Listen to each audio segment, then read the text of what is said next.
আসসালামু আলাইকুম। আশা করি আল্লাহ তাআলা অশেষ রহমতে সকলে ভালো আছেন। তো পরিবারের কেউ না কেউ বাসায় কেউ হেডফোন বা সকলে ইয়ারফোন ব্যবহার করেন কানে, অনেক সময় গান শোনার জন্য বা অন্য কিছু শোনার জন্য। এতে করে কেউ যদি উচ্চস্বরে অনেকক্ষণ ধরে লং টাইমে যদি ব্যবহার করে তার কিন্তু এই হিয়ারিং লস অর্থাৎ বধির হওয়ার চান্সটা থাকে। কানে কম শোনার এই সমস্যা কিন্তু অবশ্যই দেখা দেয়। এটা আমাদের একটা রেঞ্জ থাকে, রেঞ্জকে আমরা সেটা এককভাবে ডেসিবেল বলা হয়। এটা সাধারণত এটা সাধারণত আমরা 70 ডেসিবেলের কম আমরা শব্দে গান বা যেটাই শোনেন না কেন এটা আমরা উপদেশ দিই হেডফোনে। ঠিক আছে, এর উচ্চ জোরে যদি শুনতে চান, শোনার যদি ইচ্ছা থাকে তাহলে অবশ্যই আপনার কিন্তু কানটা বধির হওয়ার বা কানটা কম শোনার প্রবণতা কিন্তু রোগটা সারা জীবনের জন্য আপনারা থাকবে। আর যদি অবশ্যই 100 ডেসিবেলের এইরকম যদি শব্দ তরঙ্গে কেউ যদি এই গান শোনে বা অন্য কিছু শব্দ শোনে তাহলে তার 100% ড্যামেজ হওয়ার সম্ভাবনা খুবই সম্ভাবনা আছে। এটা কি হয়, যখন আপনি কানে হেডফোন বা ইয়ারফোন যেটাই দেন কেন, এই শব্দ তরঙ্গ আমাদের যে কানে যে হেয়ার মানে সেল সূক্ষ্ম যে আমাদের কানের যে একটা সেলগুলো থাকে, ঠিক আছে, কানের যে একটা এই হেয়ার সেলগুলো থাকে, এগুলো আমাদের এই যে শব্দ তরঙ্গ আমাদের সংকেতে রূপান্তর হয়। এই সংকেতটা আমাদের ব্রেনে নিয়ে যায়, এই ব্রেনটা তখন আমরা এই শব্দটা শুনতে পারি। কিন্তু আমরা যদি এই যে ডেসিবেল এই যে আমরা রেঞ্জ দিলাম, নর্মালের থেকে যদি বেশি কেউ যদি শোনে তাহলে অবশ্যই কানের ভিতরে যে আমাদের হেয়ার সেলগুলো আছে সূক্ষ্ম সেগুলো পার্মানেন্টভাবে কিন্তু সংবেদনশীল কমে যায়। এতে করে আমাদের ব্রেনে কিন্তু সংকেত যাওয়া পার্মানেন্টলিভাবে কমে যায়, ড্যামেজ। ঠিক আছে, এতেই আপনি যতই জোরে শব্দ শোনেন না কেন একটু কম শুনবেন। এই যে আমাদের কানের ভিতরে যে হেয়ার সেলগুলো আছে, এটাই আমাদের শব্দ তরঙ্গকে সংকেতে রূপান্তর করে আমাদের ব্রেনে কিন্তু নিয়ে যায়।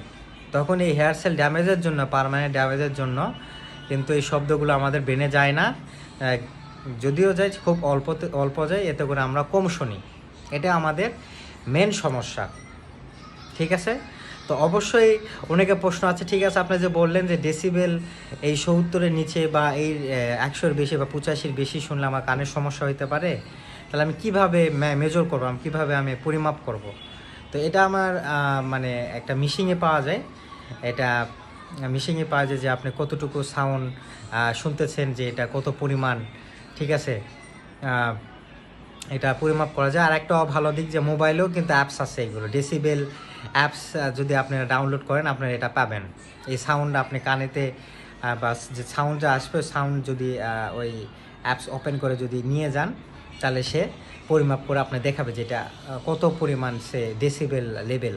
ঠিক আছে, তো এইরকমও রোগী আছে যে প্রেমের বিরহে বা হলো দুঃখে সে অনেক রাতে অনেক 1 ঘন্টা 2 ঘন্টা 3-4 ঘন্টা জোরে গান শুনতেছে, তো হঠাৎ করে দেখতেছে তার কানের পর্দা টিম্প্যানিক মেমব্রেন ফেটে গেল। এরকম ফেটে যাওয়ার কারণে কিন্তু তার সমস্যা। হ্যাঁ, এটা করে অপারেশন লাগে, অপারেশন করলেও যে ভালো হবে এরকম কোনো গ্যারান্টি নাই। তো আসুন সকলে সচেতন হয়। আমরা সকলে বলি শব্দ দূষণ, কিন্তু বাসায় সকলে যে শব্দ দূষণ করতেছে অন্যকে কষ্ট না দিয়ে নিজেকে কষ্ট দিয়ে, সেটা আমরা সচেতন করার জন্য এই ভিডিও করা। যে হেডফোন ইয়ারফোন ব্যবহার করার সময় অবশ্যই সকলে সচেতন থাকবেন যে কতটুকু ডেসিবেল আপনারা শব্দ তরঙ্গ ব্যবহার করতেছেন তার উপর নির্ভর করে। আর কিছু নিয়ম যেরকম হলো, অনেক সময় দেখা যায় অনেক সময় যে ইয়ারফোনটা যদি এটা বন্ধ করেন না, এতে করে দেখবেন যে আপনার কানে যদি ব্যাকটেরিয়া বা ফাঙ্গাস এটা গ্রো করতে পারে, কারণ অনেক সময় কানের এটা ছিদ্রটা বন্ধ থাকে। ঠিক আছে, এতে করে আপনার ব্যাকটেরিয়া বা ফাঙ্গাস হওয়ার সম্ভাবনা থাকে। অনেক সময় ইয়ারফোনটা ইউজ করতেছেন অপরিষ্কার, এটাও কিন্তু আপনার মানে কানের ইনফেকশন হওয়ার চান্সটা খুবই বেশি। তো সর্বোপরি একটাই যে শব্দ তরঙ্গ যেটাই ব্যবহার করেন নর্মালিভাবে আপনারা ইউজ করবেন, ভালো থাকবেন এবং আনন্দের সহিত সকলেই শব্দকে উপভোগ করবেন। আশা করি ভালো থাকবেন, সুস্থ থাকবেন। আসসালামু আলাইকুম।